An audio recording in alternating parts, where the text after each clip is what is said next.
ഇവിടെ കാര്യങ്ങൾ കൊടുമ്പിരി കൊള്ളുക. കല്യാണ ഡ്രസ് എടുക്കാൻ പോയി അപ്പച്ചി മാളോട്ട്.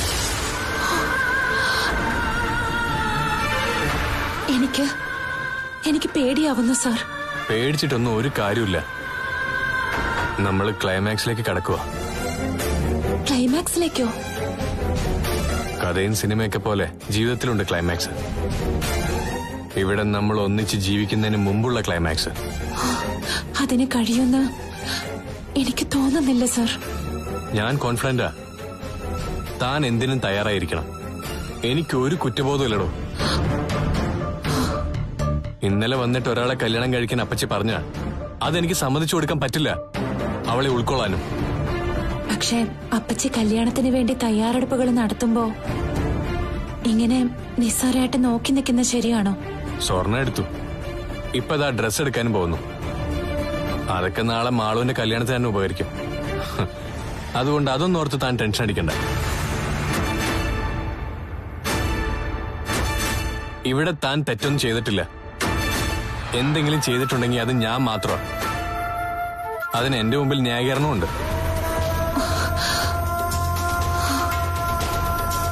അടിച്ചേൽപ്പിക്കേണ്ട ഒന്നല്ല വിവാഹം. അത് മനസ്സുകൾ തമ്മിലുള്ള കൂടിച്ചേരല. എന്നാ പിന്നെ വെച്ചോ. ഇനിയും അതിന്റെ പേരിൽ വഴക്ക് വേണ്ട. ശരി, എല്ലാം ശരിയാവുന്നുള്ള പ്രാർത്ഥനയോടെ കാത്തിരിക്കാം. ചേർത്തെടുത്ത് ദേവി നമ്മുടെ കൂടെയുണ്ട്. ഈ നാടകത്തിന്റെ അവസാന ഭാഗത്തേക്ക് കടക്കാൻ പോവാ. ഒരു കണക്കിന് അരുൺ കാർത്തൂനെ രജിസ്റ്റർ മാരേജ് ചെയ്തത് നന്നായി ദീപ. അതുകൊണ്ട് കാര്യങ്ങൾ കുറച്ചുകൂടി എളുപ്പമാവുന്ന എനിക്ക് തോന്നുന്നത്. അരുൺ സാറിന്റെ അപ്പച്ചെ ഞങ്ങളൊക്കെ കൂടുതൽ സാറിന് അറിയാലോ. അവരവസാന നിമിഷം എന്തൊക്കെ ചെയ്തു കൂട്ടുന്നു പറയാൻ പറ്റത്തില്ല. എന്ത് ചെയ്താലും ശരി, നിയമപരമായി ഒരുമിച്ച് വരാ അരുണും കാർത്തൂവും.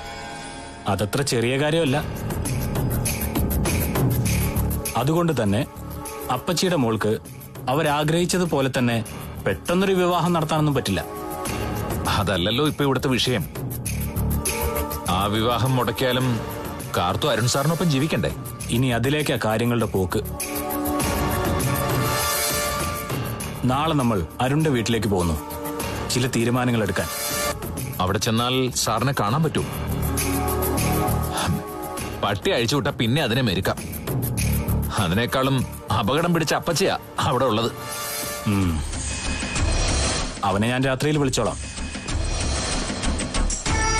എന്തായാലും അവരൊരാഴ്ചക്കുള്ളിൽ ഒന്നിച്ചിരിക്കും. സാറേ, എനിക്ക് അതിനത്ര ആത്മവിശ്വാസമൊന്നും പോരാ. അപ്പച്ചി ഒന്ന് കണ്ണുരുട്ടിയാ അരുൺ സാറിന്റെ നടുവളയും. അവനറിയാം ഇനി നിവർന്നു നിന്നേ പറ്റൂന്ന്.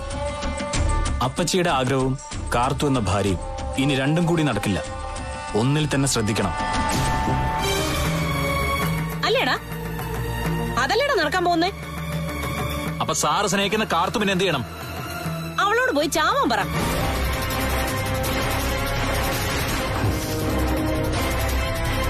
ആണുങ്ങളെ ചൂണ്ടേക്കൊരുക്കാൻ നടക്കുന്ന ഒരുത്തി അവളുടെ കാര്യവും പറഞ്ഞുകൊണ്ട് ഇങ്ങോട്ട് വരരുതെന്നും നിന്നോടൊക്കെ പറഞ്ഞിട്ടുള്ളതാ.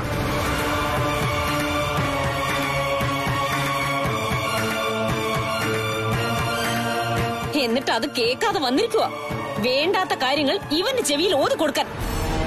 നല്ല കാര്യങ്ങളെ ഞങ്ങൾ ഇവനോട് പറയുള്ളൂ. അത് മനസ്സിലായി. അതിന്റെ യുദ്ധം ഇപ്പൊ ഇവിടെ നടക്കുന്നുണ്ട്. ശാന്തമായി പോയിരുന്ന ഒരു വീടാ ഇപ്പൊ ഇവിടെ ആരുടെ മുഖത്ത് ചെറിയ പുഞ്ചിരി പോലും ഇല്ല. കാർത്തു എന്ന കരിന്തേള് കാരണം മാളുവിനെ ഇവൻ വിവാഹം കഴിച്ചാൽ മാത്രമേ അവളെ ഇവന്റെ മനസ്സിൽ നിന്ന് കുടഞ്ഞു കളയാൻ പറ്റൂ. സാർ ആണത്തുള്ളവനാ, അതുകൊണ്ട് അത്ര പെട്ടെന്നൊന്നും സാറിന്റെ മനസ്സിൽ നിന്ന് കാർത്തൂനെ കുടഞ്ഞു കളയാനൊന്നും പറ്റത്തില്ല. കൂടുതൽ സംസാരമൊന്നും വേണ്ട. അരുണേ, നീ അകത്തോട്ട് പോ. സാറ് പോണ്ട, ഞങ്ങൾ അങ്ങ് ഒക്കെയോളാം. അരുണേ, എല്ലാം പറഞ്ഞ പോലെ. എന്താ പറഞ്ഞത്? എന്താണ് പറഞ്ഞത്? എന്റെ കല്യാണത്തിന് സദ്യ ഉണ്ണാൻ വരാന്ന്. അന്ന് സദ്യ മാത്രമല്ല, ഇവന്മാർക്ക് ചോദിക്കുന്നതെല്ലാം കൊടുത്തുവിടാം. പക്ഷെ കല്യാണ പെണ്ണെ എന്റെ മാളും ആയിരിക്കണം. ശരിടാ, കാണാം. പോ.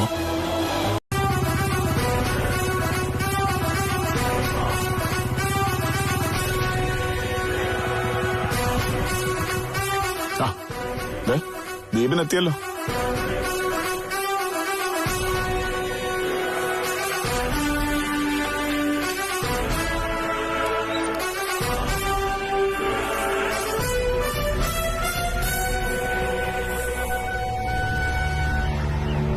കണ്ണേട്ടനെ കണ്ടോ ദീപ? കണ്ടു. കണ്ണേട്ടനാകെ ഭ്രാന്ത് പിടിച്ചൊരവസ്ഥയിലാ. കാർത്തൂന്റെ കാര്യത്തിൽ ഓവർ സെന്റിമെന്റിലായതാ കാരണം. പിന്നെ കാർത്തൂനെ ഒന്ന് കാണണമെന്നും പറഞ്ഞു. അത് വേണം കാർത്തു. അവനെ ഒന്ന് പോയി സമാധാനിപ്പിക്കണം. നമ്മളെയൊക്കെ പോലെ എല്ലാവരെയും കണ്ട് ജീവിക്കല്ല കണ്ണൻ, ചെയ്യില്ല. അതുകൊണ്ട് കണ്ണൻ എന്ത് പറഞ്ഞാലും മോളതനുസരിക്കണം.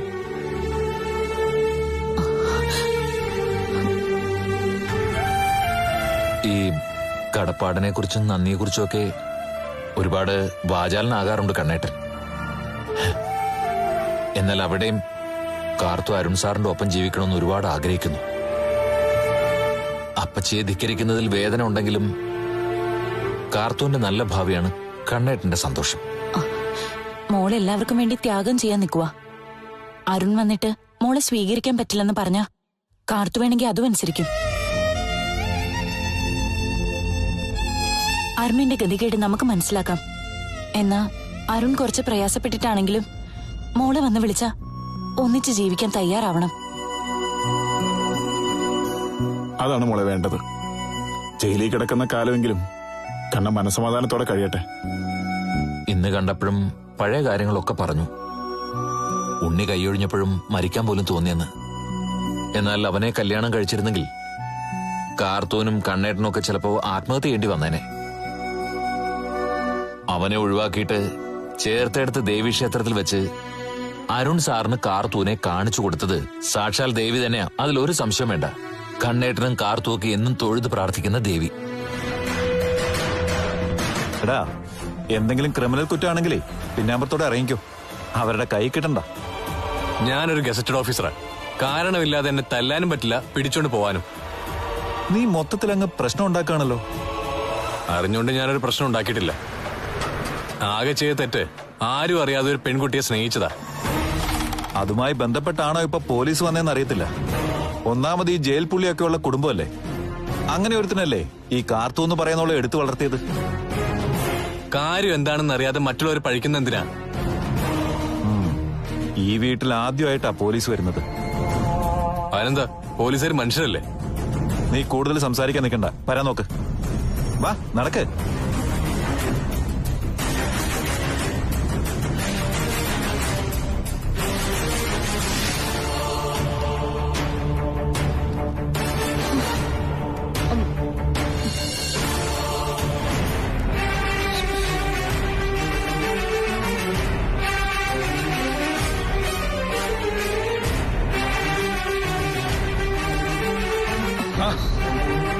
വാ സാറേ, വാ. കൃഷി ഓഫീസർ ആയതുകൊണ്ട് ഒരു പരസ്പര ബഹുമാനമൊക്കെ വേണമല്ലോ. ആരാണ് ഈ കാർത്തു?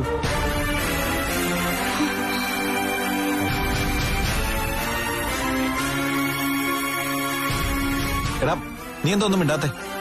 സാറ് ചോദിച്ചു കേട്ടില്ലേ? ഞാൻ സ്നേഹിക്കുന്ന പെൺകുട്ടിയെ. സ്നേഹിക്കുക മാത്രമേ ചെയ്തുള്ളൂ? അതിനപ്പുറം നിങ്ങൾ തമ്മിൽ ബന്ധമൊന്നുമില്ല?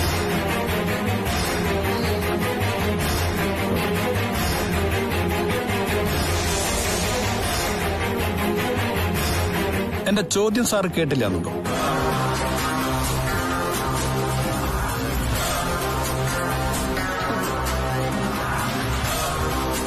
എന്തായാലും കാർത്തു എന്ന പെൺകുട്ടിയുടെ ഒരു പരാതി കിട്ടിയിട്ടുണ്ട്.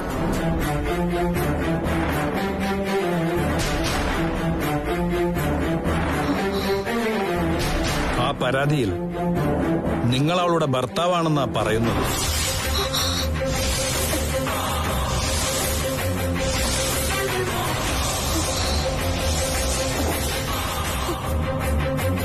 അല്ല, വീട്ടുജോലിക്കാരിയായിരുന്നെങ്കിലേ കാര്യങ്ങൾ എളുപ്പമായി. ഇന്നത്തെ കാലത്തെ വീട് നോക്കാനാ ആൾക്കാരെ കിട്ടത്തുള്ളൂ. എന്താ പേര്? മഞ്ജിമ. ആ, മഞ്ജിമേനെ കണ്ടാലറിയാം ഉണ്ണാനും ഉറങ്ങാനും വേണ്ടി മാത്രം ജീവിക്കുന്ന ഒരാളാണ്. അങ്ങനെയുള്ളപ്പോ ഇതുപോലൊരു വലിയ വീട് നോക്കാൻ ആളെ വേണ്ടേ? അതൊക്കെ നിങ്ങളുടെ കാര്യമാണേ. പിന്നെ ഞാൻ പറഞ്ഞപ്പോ പറഞ്ഞെന്നേ ഉള്ളൂ. കൊച്ചിന്റെ മുടി നോക്കാൻ തന്നെ വേണം ഒരു ദിവസം. ഇത് സ്വന്തം മുടി തന്നെയാണല്ലോ. അതെന്തെങ്കിലും ആവട്ടെ. സാറേ, പറഞ്ഞത് സീരിയസ് ആണ്. എത്രയും പെട്ടെന്ന് ആ കൊച്ചുമായി ഒന്നിച്ച് താമസിച്ചോണം. അതിവിടെയായാലും മറ്റൊരിടത്തായാലും ശരി, ഭാര്യയും ഭർത്താവും ഒരുമിച്ച് താമസിക്കേണ്ടവരാ. അല്ലാതെ കെട്ടുകഴിഞ്ഞിട്ട് കളയേണ്ട വസ്തുവല്ല ഭാര്യ. അത് സാറും സാറിന്റെ ബന്ധുക്കളും മനസ്സിലാക്കിയാൽ കൊള്ളാം.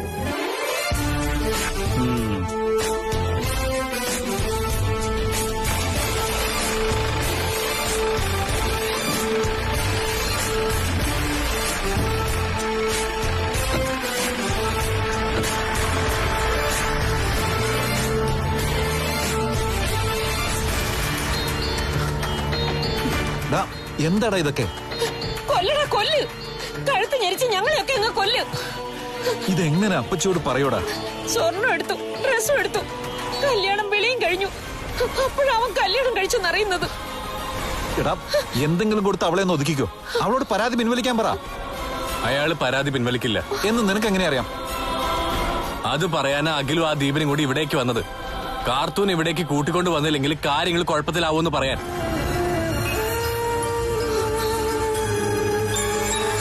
ആ സമയത്ത് ഞാൻ എന്റെ ധർമ്മസങ്കടം പറഞ്ഞു. പക്ഷെ കഴുത്തിലൊരു താലി കെട്ടിപ്പോയില്ലേ, അതുകൊണ്ട് അവരാരും നീക്കുപോക്കിന് തയ്യാറല്ല.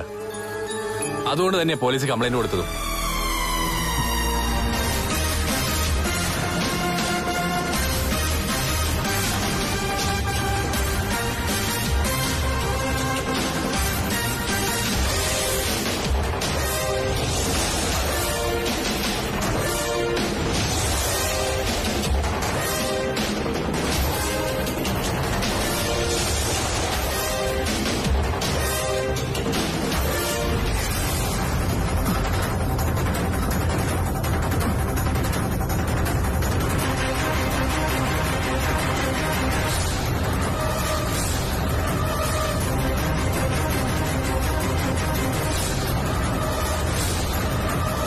പറ്റിപ്പോയി അപ്പച്ചി.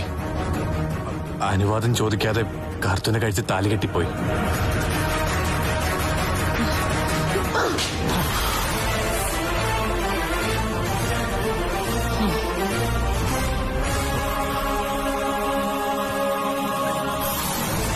അപ്പച്ചിക്ക് ഒന്നും ചെയ്യാൻ കഴിയാത്ത വിധം നീ തകർത്തു എന്നെ.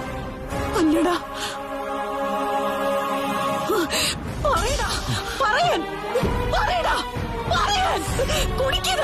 കുടിക്കല്ലേ എന്നെ?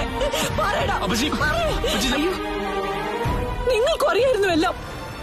എന്നിട്ടൊന്നും പറയാതെ മകനെ കൂട്ടി നിൽക്കായിരുന്നു ഇത്രയും ദിവസം. എന്റെ നഗലിട്ട് മരിച്ച ശേഷം അടുക്കളയിൽ കിടന്ന് വച്ച് വിളമ്പിന്നല്ലാതെ ഇവന്മാരുടെ കാര്യങ്ങൾ അറിഞ്ഞിട്ടുണ്ടോ നിങ്ങള്? ഇവന്മാർക്ക് വേണ്ടി നിങ്ങൾ ചെയ്തിട്ടുണ്ടോ? ഇതുപോലൊരു വീട് വെച്ചു, ഇത് പൊങ്ങിയത് നിങ്ങൾ ആരെങ്കിലും അറിഞ്ഞിട്ടുണ്ടോ? നഗലിട്ട് മരിച്ചപ്പോ കിട്ടിയ തുകയിലല്ല ഈ വീട് വെച്ചത്. അതിന്റെ 4 ഇരട്ടി പണം ഞാനാ ചെലവാക്കിയത്. അപ്പച്ചി, ഞാൻ വേണമെങ്കിൽ ഇറങ്ങിത്തരാം. ഞങ്ങൾക്ക് താമസിക്കാൻ ചെറിയൊരു വാടക വീട് മതി. ഇനിയിപ്പോ വാടക വീട് വേണമെന്നില്ലടാ. ഹോട്ടൽ മുറിയാണെങ്കിലും നീ അവളെ ഒത്തു ജീവിക്കും. കാരണം സ്വന്തം കാലിൽ നിൽക്കാറായി ചിറക് മുളച്ചു. എന്ന പാകമായ ചിറക് താഴ്ന്നുകൊണ്ടിരിക്കുന്നത് അപ്പച്ചിയുടെയാ. ജഡായുവിനെ പോലെ പറക്കാൻ കഴിയാത്തൊരു കാലം വരും. ഇരുന്ന് നിരങ്ങുന്നൊരു കാലം. ആ സമയത്ത് നിനക്കൊക്കെ വേണമെങ്കിൽ ചവിട്ടി തൂക്കാം. അപ്പച്ചി, ഞാനങ്ങനെ ചെയ്യോ? മിണ്ടരുത്. നീയൊക്കെ അതും അതിനപ്പുറം ചെയ്യൂടാ. മാമ്പൂനെയും മക്കളെയും കണ്ട് കൊതിക്കരുതെന്ന് പറയാറുണ്ട്. അത് കൊഴിഞ്ഞു പോകുന്നത് എപ്പോഴാന്ന് പറയാൻ പറ്റില്ല. ആയില്ല. അതുകൊണ്ട് എല്ലാം അഴിച്ചു വയ്ക്ക. അമ്മ എന്താ അങ്ങനെ പറഞ്ഞ്? ഈ കല്യാണം നടക്കില്ല. അതുകൊണ്ട് തന്നെ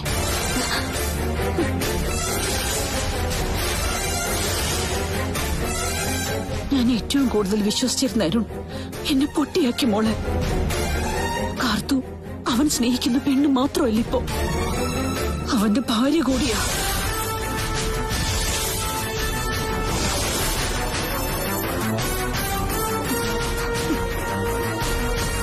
അവരുടെ രജിസ്റ്റർ മാരേജ് കഴിഞ്ഞു മോളെ. എന്നിട്ടാ അവൻ ഇത്രയും നാടകം കളിച്ചത്. അവൻ കെട്ടിക്കൊടുത്ത താലി അവളുടെ കഴുത്തിലുണ്ട് ഭദ്രമായിട്ട്. എന്നുവെച്ചാൽ നമ്മൾ വിവാഹത്തിനുള്ള ഒരുക്കങ്ങൾ നിർത്തിവെക്കണമെന്നർത്ഥം. നാളെ പാലക്കൽ തറവാടിന്റെ മരുമകളായി അവൾ അവന്റെ കൈപിടിച്ചു വരും. പിന്നെ മോളുടെ സ്ഥാനം അവൾക്കാ. അവിടുത്തെ ഇളയ മരുമകൾ അവളാ. മോളെ വിടോ എന്റെ മോളെ. അവന്റെ പോക്കിൽ സന്തോഷിച്ചിരുന്ന അവനെ സപ്പോർട്ട് ചെയ്യുന്ന നിങ്ങൾ എന്റെ മോളെ പിടിക്കണ്ട. അവള് ചത്താലും ശരി. ചെറിയൊരു ചതി അരുൺകുഞ്ഞിന്റെ ഭാഗത്തൊന്നും ഉണ്ടായി സാറേ. കാര്യങ്ങൾ ഇത്രത്തോളം എത്തുന്നവരെ സത്യം മൂടി വെക്കണ്ടായിരുന്നു. എങ്ങനെ പറയും ചേട്ടാ? പറഞ്ഞാൽ അത് അതിന്റേതായ അർത്ഥത്തിൽ ഉൾക്കൊള്ളുന്ന കൂട്ടത്തിലുള്ളതാണോ ആ പോയ എന്റെ ഭാര്യ? സാർ, ഞാൻ ആകെ ഒറ്റപ്പെട്ടിടോ. സാറിന്റെ മൊബൈല് തിരിച്ചു കിട്ടിയല്ലേ? അതൊക്കെ അപ്പച്ചി തന്നു. തന്നോ? താൻ കാര്യങ്ങളൊന്നും അറിഞ്ഞില്ല എന്ന് മനസ്സിലായി. അന്ന് നമ്മുടെ രജിസ്റ്റർ മാരേജ് നടത്തിയ SI ഇപ്പൊ ഇവിടുത്തെ സ്റ്റേഷനിലെ അയാൾക്ക് പരാതി കിട്ടി. കാർത്തൂനെ കല്യാണം കഴിച്ച ശേഷം ഞാൻ വേറെ വിവാഹം കഴിക്കാൻ പോവാണെന്ന്. അയ്യോ, ആരാ പരാതി കൊടുത്തേ? താൻ തന്നെ.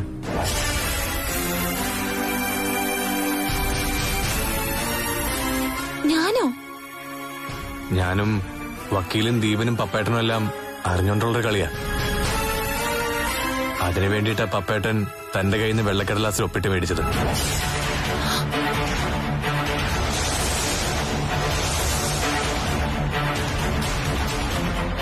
ബാക്കി എഴുതി പിടിപ്പിക്കേണ്ടതൊക്കെ വക്കീല് എഴുതി പിടിപ്പിച്ചു. SIയും കൂടി അറിഞ്ഞുകൊണ്ടുള്ളൊരു നാടകമായിരുന്നു. ഏതായാലും അദ്ദേഹം ഇവിടെ വന്നതോടെ എല്ലാവരും അറിയേണ്ടതൊക്കെ അറിഞ്ഞു.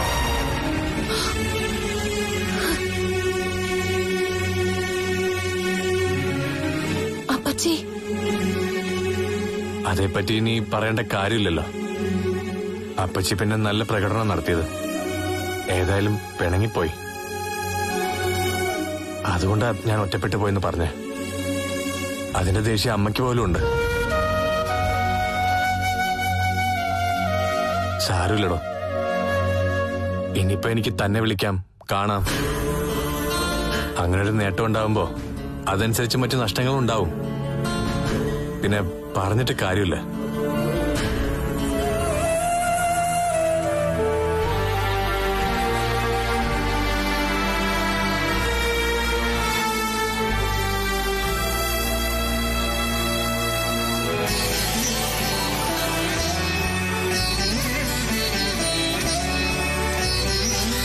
എന്തായി പാപ്പാ? കാര്യങ്ങൾ അവസാന ഘട്ടത്തിലാ.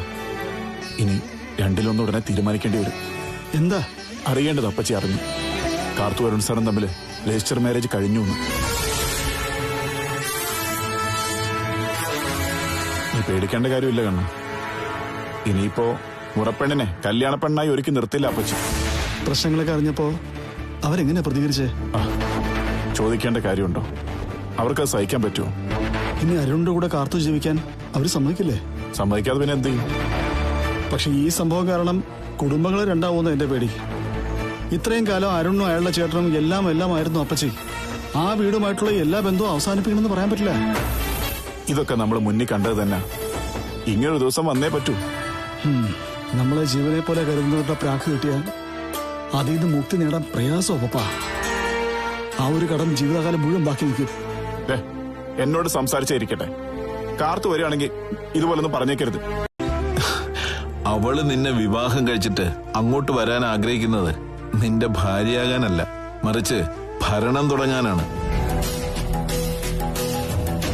ചുരുക്കി പറഞ്ഞാൽ ചേച്ചി അനിയത്തിയും കൂടെ മോന്റെ അമ്മയെ അടുക്കളക്കാരിയാക്കും, ജോലിക്കാരിയാക്കും.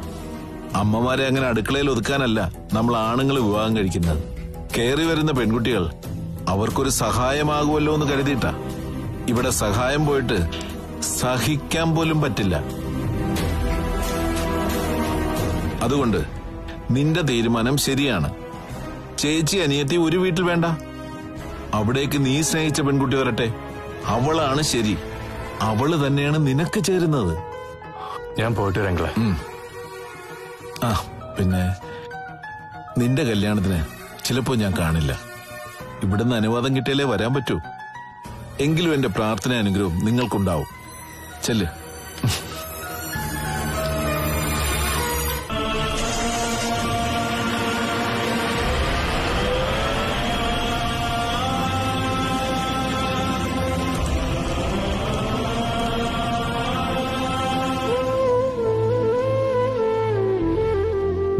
എങ്ങാനും ഇത് കേട്ടിരുന്നെങ്കിൽ പിന്നെ ഒരു മുഴം കയറിൽ തൂങ്ങുന്ന നല്ലത്.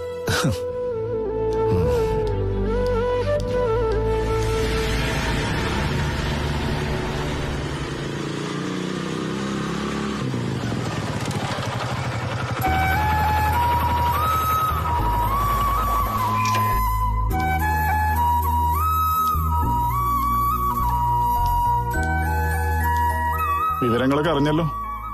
ഇനി ഇപ്പൊ ആലോചിച്ചിരിക്കാനൊന്നും സമയമില്ല. വിളിക്കേണ്ടവരെയൊക്കെ വിളിക്കണം. എന്നിട്ട് നിങ്ങൾ തമ്മിൽ കല്യാണം കഴിച്ചു എന്ന് അറിയിക്കണം. വരുന്നവർക്കൊക്കെ അന്നായിക്കോട്ടെ നിങ്ങളുടെ താലി കെട്ട്. താലി ഇനി അഴിച്ചു കെട്ടാനോ? താലി അഴിക്കൊന്നും വേണ്ട മോളെ. അരുൺ എന്തെങ്കിലും വഴി അതിന് കണ്ടുപിടിച്ചോളും. അതെ മോളെ, അതെ മോളിനി അതൊന്നും ഓർത്ത് വിഷമിക്കേണ്ട. എന്നാലും നിങ്ങൾ എല്ലാവരും കൂടി എന്നെ കൊണ്ട് ഒപ്പിടിപ്പിച്ചോണ്ട് പോയപ്പോ ഇതിനായിരിക്കും കരുതിയില്ല. അത് ആരുടെ ബുദ്ധിയാ? കാർത്തൂനെ വേണോന്ന് നിർബന്ധമുള്ള അരുൺ സാറാ അങ്ങനെ ഒരു ഉപദേശം തന്നത്. പിന്നെ വക്കീൽ സാറും നിയമവശം പറഞ്ഞു തന്നു. അവിടെ ആകെയുള്ളൊരു കടമ്പ കാർത്തുവായിരുന്നു. നല്ലൊരു കാര്യത്തിന് വേണ്ടി ആയാലും നടക്കാൻ പോകുന്ന കാര്യം പറഞ്ഞിരുന്നെങ്കിൽ കാർത്തു ഒപ്പിട്ട് തരുമായിരുന്നു. പപ്പൻ പറഞ്ഞാണ് സത്യം. ഇനി നമ്മളായിട്ട് ഒന്നിനും എതിരെ പറയരുത്.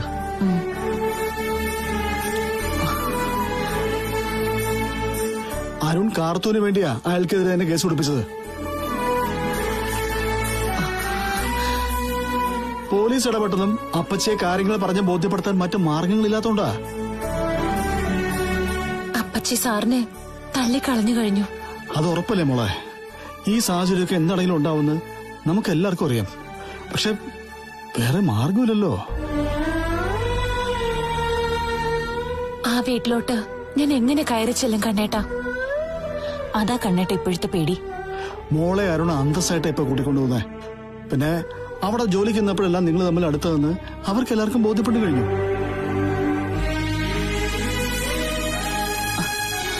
ഒന്നും ചെയ്യാത്തൊരു മരുമോളാ ഇപ്പൊ ആ വീട്ടിലുള്ളത്. അരുണിന്റെ ഏട്ടത്തിക്ക് താല്പര്യം അവളെപ്പോലെ ഒരാള് ആ വീട്ടിലേക്ക് ചെല്ലണമെന്നാ. അതൊക്കെ മിക്ക വീട്ടിലുള്ളതല്ലേ. മൂത്ത മരുമകൾ തന്നേക്കാൾ മിടിക്കാ ഒരു പെങ്കൊച്ച് അനിയന്റെ ഭാര്യയായിട്ട് വരരുതെന്ന് ചിന്തിക്കും. കാർത്തൂന്റെ കഴിവുകളും അവർക്ക് നേരിട്ടറിയാം. അരുണിന്റെ അമ്മ കാർത്തൂന് കൂട്ടുകയാണെന്നും അറിയാം. അതൊക്കെ ഒഴിവാക്കാനാ സ്വന്തം അനിയത്തെ തന്നെ അവിടെ പ്രതിഷ്ഠിക്കണമെന്ന് അവൾ ആഗ്രഹിച്ചത്.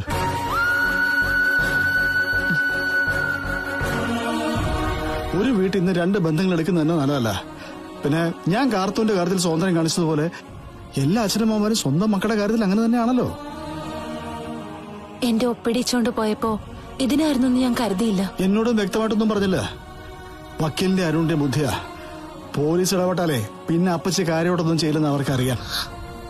എന്നിട്ടും വിവാഹം മുടക്കുന്നൊക്കെയാ ഭീഷണി അപ്പച്ചിയുടെ. ഈ സംഭവത്തോടെ അപ്പച്ചിയുടെ വീടും അരുണിന്റെ വീടും തമ്മിൽ ഉടക്കിയാൽ പിന്നെ രണ്ട് കുടുംബങ്ങൾ രണ്ടാവും. നിങ്ങൾക്കിടയിലേക്ക് അപ്പച്ചി വരികയില്ല. എങ്കിലേ മനസ്സിൽ വാശിയും വൈരാഗ്യം വെച്ച് നടക്കാണെന്നുണ്ടെങ്കിൽ അവരെ വരും, നിങ്ങൾ തമ്മിൽ വേറെ പിരിക്കും. അതിന് പല കാരണങ്ങളുണ്ടാക്കും. അവിടേക്ക് നമ്മൾ തഞ്ചത്തോടെ നിൽക്കണം. ഇനി എന്ത് സംഭവിച്ചാലും പ്രതികരിക്കരുത്. ഇവിടെ തട്ടുകടയുണ്ട്, ഏട്ടത്തി ഉണ്ടെന്നൊക്കെ കരുതി മരം മടുത്ത് പോരരുത്. ഈ വീട്ടുമുറ്റത്ത് പോലീസുകാർ വന്നതോ? അത് പിന്നെ ഉമിനീരിറക്കാതെ കാര്യം പറയണം. എനിക്ക് ഏടത്തിയോട് വഴക്കിടാൻ വയ്യ. ഏത് നേരം നോക്കിയാലും കലയിക്കാൻ ഒരു വിഷയം എടുത്തിടും. അവനവന്റെ കാര്യം നോക്കി ഇനിയെങ്കിലും ജീവിക്കും. അവളിങ്ങോട്ട് എത്തിയില്ല, അതിനു മുന്നേ ചാട്ടം തുടങ്ങി. മോളൊന്ന് മിണ്ടാതിരിക്കും മോളെ. ഞാനെങ്ങനെ മിണ്ടാതിരിക്കുന്നേ? മിണ്ടും, ബഹളം വെക്കും. പ്രത്യേകിച്ചും കലക്കവെള്ളത്തിൽ കിടന്ന് നീന്തുന്ന ഒരുത്തി ഇവിടെ വരുമ്പോ. ആ കൊച്ചെ വഴക്കുണ്ടാക്കാനായിട്ടല്ല വരുന്നത്. എന്നെ എങ്ങനെ അറിയാം? വഴക്കുണ്ടാക്കത്തില്ലെന്ന് അമ്മായിക്ക് എഴുതി ഒപ്പിട്ട് തന്നിട്ടുണ്ടോ? തെറ്റ് ചെയ്തിട്ടുണ്ടെങ്കിലേ അത് അരുൺ മാത്രമാ. ആ കൊച്ചു പാവാ. എനിക്കറിയാം ഇനി ഭയങ്കര ഞാനാന്ന് പറയുമെന്ന്. അവൾ ഇവിടെ വന്നിട്ട് വിളഞ്ഞാലുണ്ടല്ലോ, ഭയങ്കര മാത്രമല്ല, ഞാൻ ഭദ്രകാളിയാവും. അത്രയ്ക്ക് വെറുപ്പാ എനിക്ക് ആ സാധനത്തിനോട്. ജോലിക്കാരും മരുമകളാവുന്നതിന്റെ കുത്തല് ഒരുപാടുണ്ട് അമ്മായി. അത് പറഞ്ഞ അമ്മായിക്ക് മനസ്സിലാവത്തില്ല.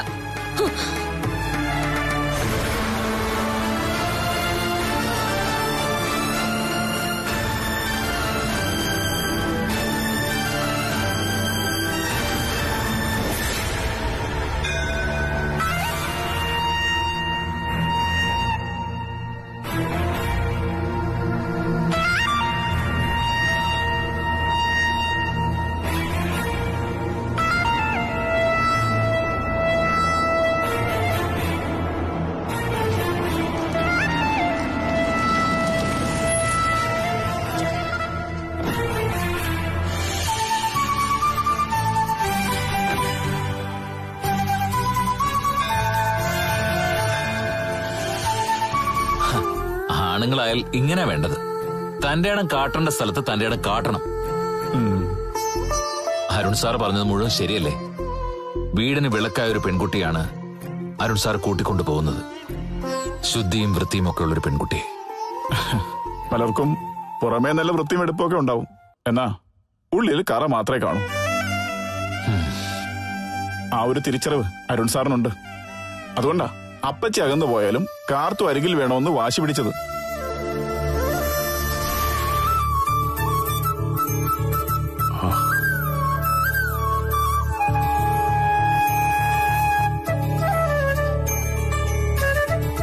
എന്തായി കാര്യങ്ങള്? അപ്പച്ചി കൂടാതെ ചടങ്ങ് നടത്തേണ്ടി വരും. അരുണിന്റെ ജീവിതത്തിൽ അപ്പച്ചിക്കുള്ള പ്രാധാന്യം എന്താണെന്നുള്ളത് എനിക്കറിയാം. അമ്മയ്ക്ക് മുകളിലായിരുന്നു സ്ഥാനം. അങ്ങനെയുള്ള അപ്പച്ചിക്ക് ദക്ഷിണ കൊടുക്കാണ്ടിരിക്കുന്നത്, അനുഗ്രഹം വാങ്ങിക്കാണ്ടിരിക്കുന്നത് അത്ര നല്ല കാര്യമായിട്ട് എനിക്ക് തോന്നില്ല. അപ്പച്ചിയോട് മാപ്പ് പറയാൻ ചെന്ന് എന്നെ ആട്ടിപ്പായിച്ചു. അങ്ങനെയുള്ള അപ്പച്ചിക്ക് ദക്ഷിണ കൊടുക്കാൻ പറ്റുമോ? എന്നെ അനുഗ്രഹിക്കോ? ഞാനിപ്പോ എന്താ പറയേണ്ടത്? വീട്ടിലുള്ള മുതിർന്നവരുടെ അംഗീകാരത്തോടെ വിവാഹത്തിലേക്ക് കടക്കുന്നതാണ് ഉത്തമം. ആർക്കെങ്കിലും മനപ്രയാസോ മറ്റോ ഉണ്ടായ അതിന്റെ വില നമ്മൾ കൊടുക്കേണ്ടി വരുമെന്നേ. എങ്കിലും കാർത്തുവിനോട് അരുണിനെ അനുസരിക്കാനാണ് ഞാൻ പറഞ്ഞത്. അറിയാലോ കാർത്തുവിന്റെ കാര്യം. അരുൺ ഭാര്യയുടെ സ്ഥാനം കൊടുത്ത് എന്റെ കുഞ്ഞിനെ സ്നേഹിക്കുമെങ്കിലും മറ്റുള്ളവരുടെ കാര്യം അങ്ങനല്ല. വേണ്ട, അവക്കൊന്നും വേണ്ട. ഒരു ജോലിക്കാരുടെ പരിഗണന അരുണിന്റെ വീട്ടിലുള്ളവർ കൊടുത്താൽ മതി. എങ്ങനായാലും കുഴപ്പമില്ല. എന്റെ കുട്ടി എവിടെങ്കിലും ഒതുങ്ങി കൂടിക്കോളും. എന്നാ അതിനേക്കാൾ മോശമായ രീതിയിൽ ആരെങ്കിലും പെരുമാറിയ അത് കുറച്ച് കഷ്ടമാ. തുടക്കത്തിൽ കുറച്ച് വിഷമങ്ങളൊക്കെ ഉണ്ടാവും, പ്രത്യേകിച്ച് അപ്പച്ചി വീട്ടിലേക്ക് വരുമ്പോ.